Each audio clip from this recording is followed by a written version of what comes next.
everyone, and welcome to this week's edition of Titan Rewind, your fourth episode here. Today we're going to talk a little bit about Titan volleyball and then the Mount Vernon Orland Terp team, and then we're going to talk a little college football after that, and I think a little NFL football as well, and maybe some Major League Soccer. That'll pretty much do the show for us this year. Things going on this week, we have today a little kids basketball clinic going on over in Plankington. That's free, and then we have Tuesday night, our Titan volleyball team will be in the region championship game against Wagner over in Plankington at 7 o'clock for a chance at the state tournament up in Aberdeen, I believe. Our very own Philip Miller had a chance to sit down with Darcy Diner today and talk a little bit about the season and what we can expect on Tuesday night. Hello and welcome to Titan Rewind. I'm Philip Miller, here with Titan head volleyball coach Darcy Deinert.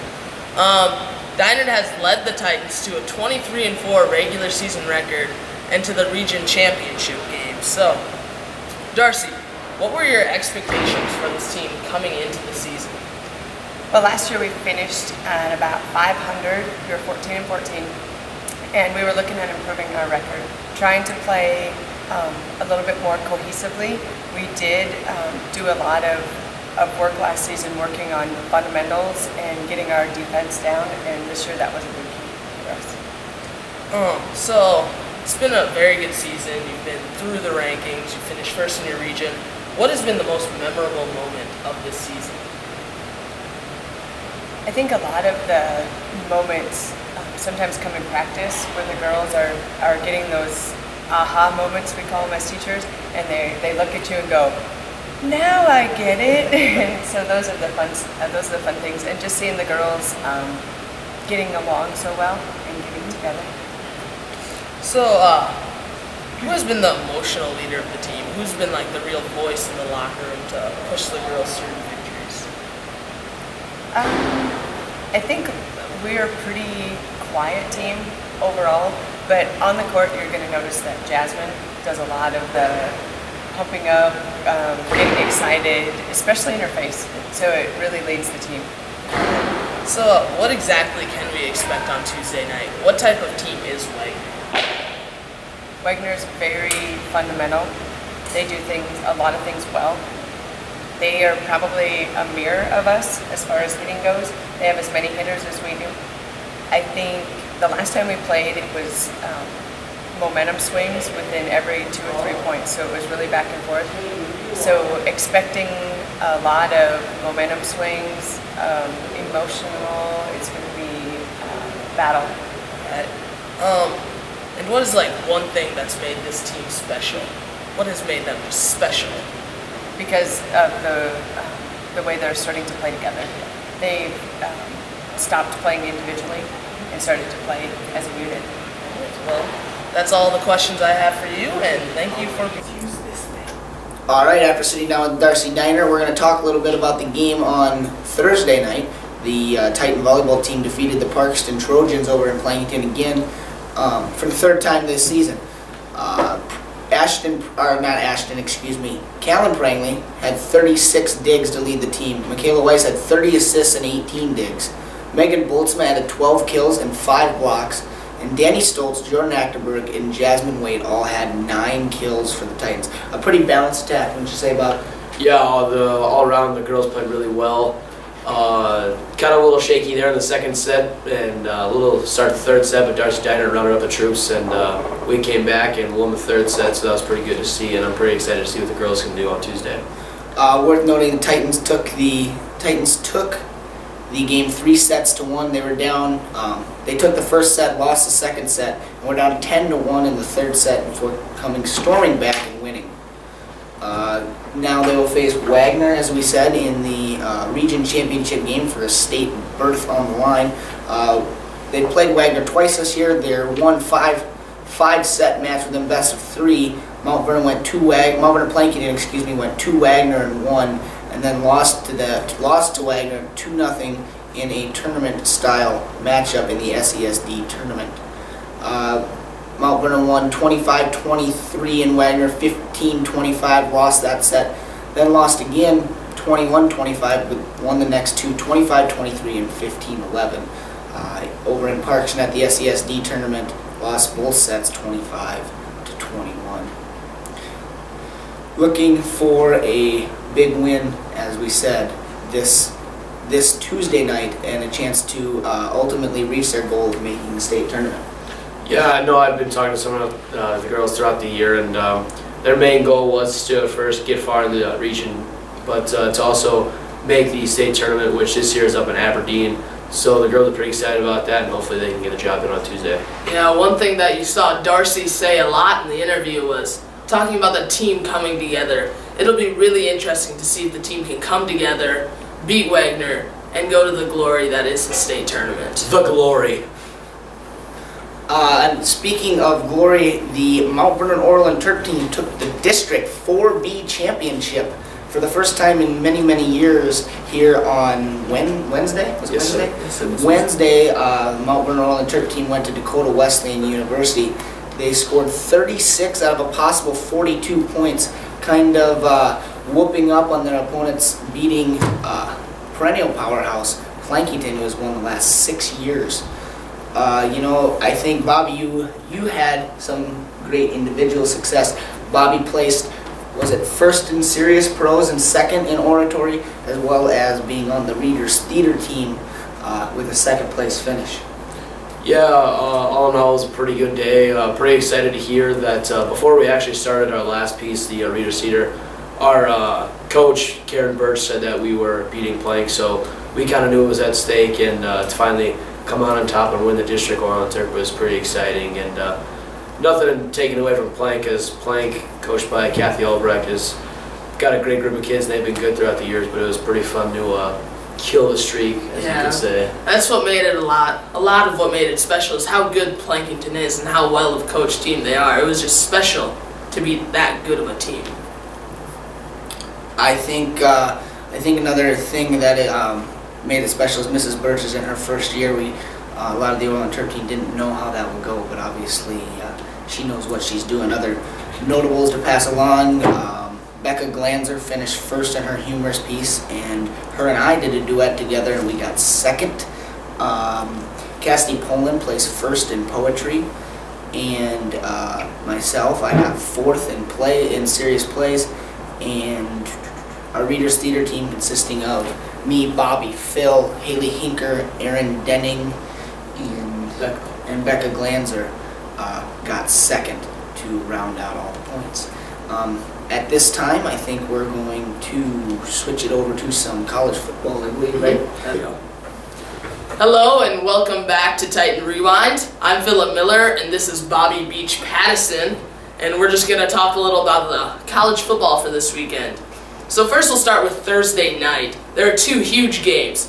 Number 6 Baylor playing number 10 Oklahoma, and number 2 Oregon playing number 5 Stanford.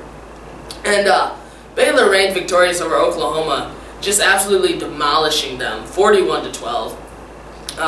Baylor was down 5-3 with 12 minutes left in the second quarter, but before they scored 3 touchdowns in 7 minutes. And then that gave them a 24-5 lead. They took a 31-5 lead in the third quarter before finally going on to winning 41-12.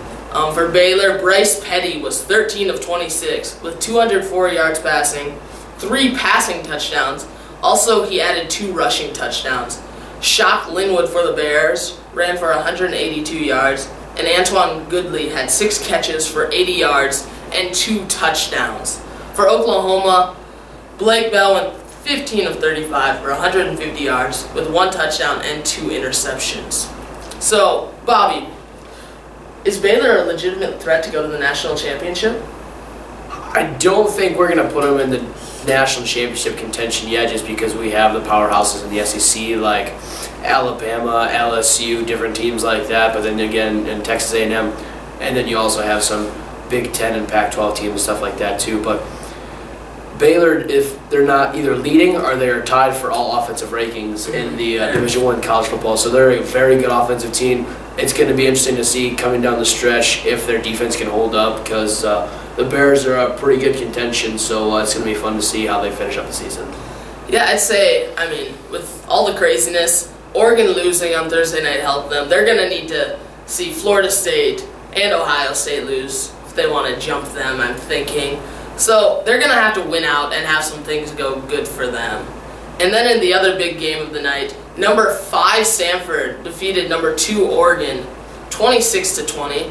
The Cardinal jumped out to a 26-0 lead, and that was with 11:40 left in the fourth quarter.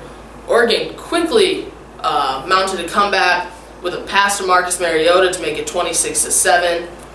Rodney Hardick returned a field goal block to make it 26-13. They recovered an onside kick, and then a Pharaoh Brown 12-yard reception from Marcus Mariota made the score 26-20. Oregon could not recover the onside kick, and they went on to lose 26-20.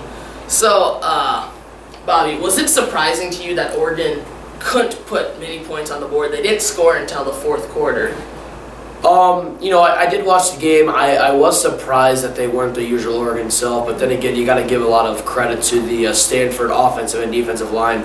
They control the ball on both the defensive and offensive side of the football, and that's what really shut down the Ducks running game, which is their pretty dominant aspect to their offense, so that kind of threw them off a little bit, but I was pretty happy to see the Stanford win.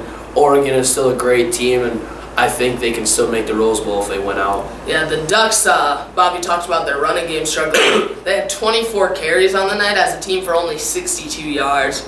That was very detrimental to their effort to win. And one thing that has to be said is that Stanford's kind of Oregon's kryptonite. I mean, they've beat them the last 2 years, ending Oregon's hopes at an undefeated season. For Stanford, it was a real smash-mouth effort. Tyler Gaffney set a school record running 45 times, and he ran for 157 yards and added 1 touchdown.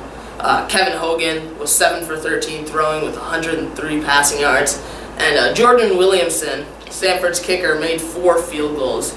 And for Oregon, statistical-wise, Marcus Mariota went 20 of 34 with 250 yards and 2 touchdowns. That was all really Oregon had going for them. Their running game never got going. It's going to be one of them that hurts Oregon's hopes at a national championship. And there's one more big game this weekend. It's tonight on CBS. We have LSU and Alabama. Who's going to win this game?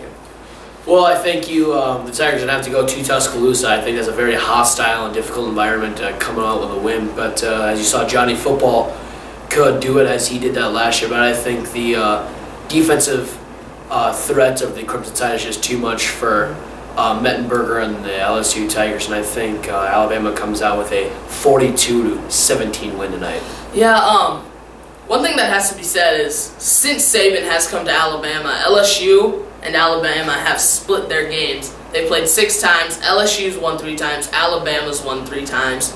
I think a lot of what will happen tonight will depend on what Zach Mettenberger can do. If he can have a good game, I can see LSU pushing Alabama, maybe winning. If he can't, there's no way LSU wins. Another thing that must be said, before this game, Alabama has 1 good win. That's against Texas A&M. I'm not surprised, but I'm kind of disappointed that it has been Oregon and Florida State, before Oregon's loss obviously, that have been fighting for the 2 spot, and that Alabama's just been automatically the 1. What are your thoughts on that? Yeah, Nick Saban is just a great all-around coach. He really knows how to recruit as well as train his student athletes, but they're just a fundamentally sound ball club, and it's going to be, I respect Nick Saban and all the efforts that he does, and they're just a perennial powerhouse. Moving on to some NFL action. The Vikings had a big win on Thursday night. They beat the Redskins 34-27. I don't know if you had the chance to watch that, but what was good about the Vikings win? Well, the first thing that was good is they finally got their first win in 2013 in America. Yeah, that's nice. Their other win of the year, of course, came against Pittsburgh Steelers in London, but watch some highlights. Christian Potter did go out in the third quarter with a left shoulder injury, and then quarterback Josh Freeman came in and got the Vikings with the win, but it was just good to see the offense and defense come together kind of as a unit. It was good to see AP do his typical Adrian Peterson and rush for a lot of yards, and it was good to see the Vikings win. Yeah, the Vikings gave up scores to the Redskins on their first 5 defensive possessions, and then they held firm the rest of the game, ending the game with a goal line stand. That was a gritty second half effort from the Vikings. Now on to some of Sunday's actions. There's a big game in the NFC North as the Lions play the Bears. The game's in Chicago. Who's gonna win? I think the game being in Chicago and the Windy City, I think the Bears come out with a win. I think they're too much for the Packers. Well, one thing that must be said is Jay Cutler is playing. Stafford for the Lions also obviously playing. He's not hurt. And there's a three-way tie at the top of the NFC North with the Bears, the Lions, and the Packers. So this game will be huge in the playoff race, in the divisional race. Another big game on Sunday is the 49ers and the Panthers. I know Bobby and I had a chance to watch the Panthers in person. Who's going to win this game? I think in Carolina, Cam Newton's a very good player, and I think he's going to do well, but I think the 49ers defense is too much for him, and they kind of contain him a little bit. 49ers win this game. All right. Now on to a little MLS action. I'm just going to give my playoff picks as Bobby asked me about the games in the semifinals. Right now in the MLS, we're in the semifinal round.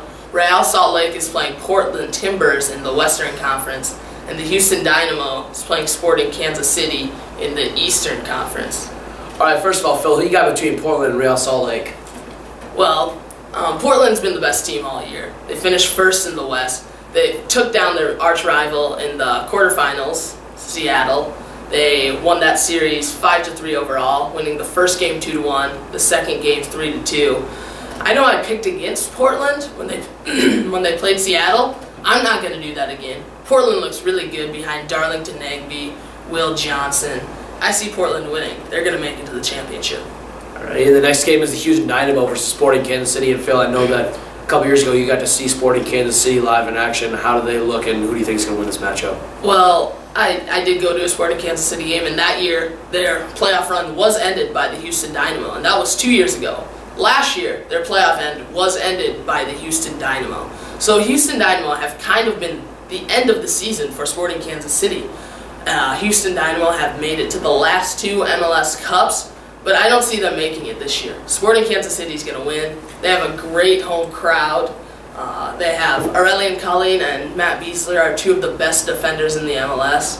Teal Bunbury's been kind of having a resurgence in his career.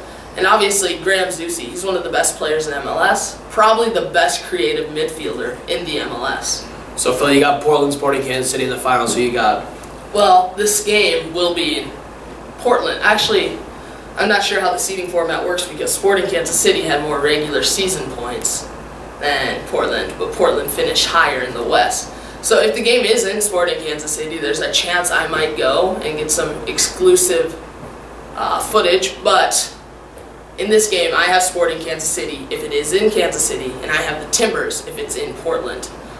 Both teams probably have top three crowds in the MLS. Portland's probably the best crowd in the MLS, behind or in front of Seattle, and then it's Kansas City. But I think the home team wins this one. The crowd's going to be huge. There you have it. That's it for Titan Rewind this week. Thank you for tuning in, and goodbye.